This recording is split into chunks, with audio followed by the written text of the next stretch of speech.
Dear students, parents, staff, alumni, and members of the wider college family. Today, 31 July 2020, we celebrate the Feast of St. Ignatius. This feast has been celebrated over 500 years. Clearly, in that time, it has been celebrated under different circumstances in various places and times. It has been celebrated in times of war. It has been celebrated in times of peace. It has been celebrated in times of famine, and it has been celebrated in times of plenty. There have been pandemics in the past 5 centuries, and the feast was celebrated. What inspired St. Ignatius' relationship with God could be summarized as seeking and finding God in all things. Hence our motto here at the college, as we say, we do everything for the greater glory of God, summarized as AMDG.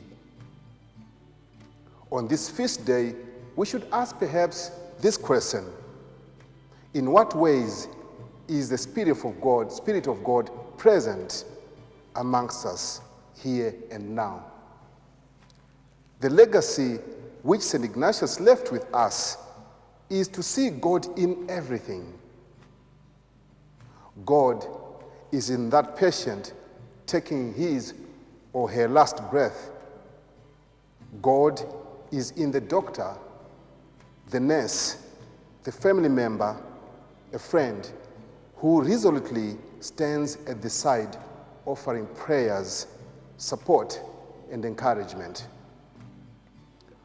God is present in the teachers and students who are managing different levels of stress arising from the unfamiliar conditions we now find ourselves in. They have remained committed to the common cause of education. God is present indeed in the parents and siblings who are having to adjust to accommodate the learning processes going on at home. Our homes have become classrooms, offices, and potential isolation centers. God is in the uncrushed spirits of everyone who is consciously trying their best to keep moving. We see God present in the various people who are braving the outside, risking their health and peace of mind to keep us supplied with everything we require. God is present in all of you who are frontliners, doctors, nurses, till operators, cleaners, pharmacists, drivers, and all those who work in busy offices. We know that in Zimbabwe, the situation may get worse at all levels, but there's no reason for us to lose hope. When things get worse, it is not an indication of God's absence.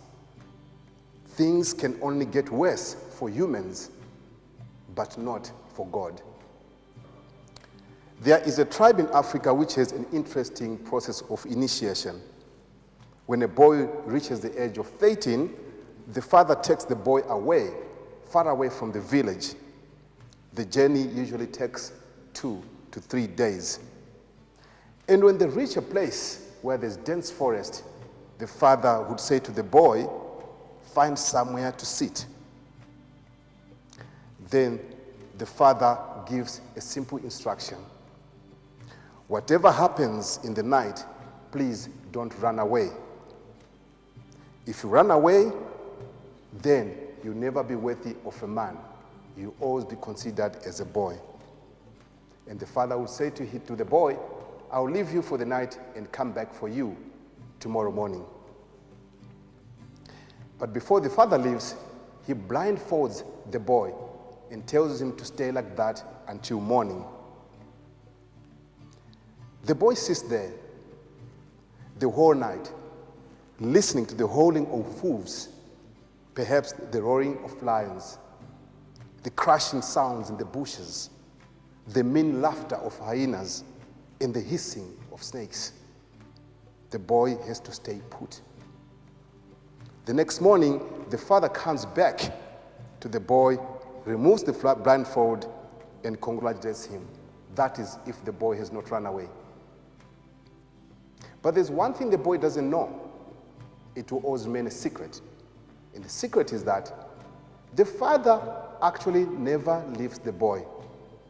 He sits with his spear some 20 meters away and guards over him the whole night so that no danger befalls him. Perhaps in these difficult times, we need the faith and trust of that boy, afraid but strong and hopeful. Because God is present, today as Christians, we are called forevermore to be witnesses of compassion and hope. We know we are all affected by the coronavirus. We are scared. We are anxious. We are agitated. Some of us are having nightmares of all kinds. Yes, we realize that we are mere human beings, broken. Yet, we know that as believers, we have the potential to be powerful witnesses during this time. So when you look around you, do not look for someone who will console you. Rather, look for someone you can console. When you look around you, do not look for someone to give you hope. Rather, look for someone you can give hope. And when you look around you, do not look for someone who can serve you, but rather look for someone you can serve. Today, therefore, we ask St. Ignatius to intercede for us that we may all seek to do God's will in these difficult times, that we may be courageous and hopeful, that when we have found God, we may share the experiences with one another and strengthen one another during these times. And let us hear again the Lord's words when he said to us, "Do not be afraid. I will be with you to the end of times." Happy feast to all of you, our family, St. George's College, Hartman House, students, parents, staff, alumni, and all those who celebrate life with us. Please keep yourself safe and others safe. Together, we'll make it.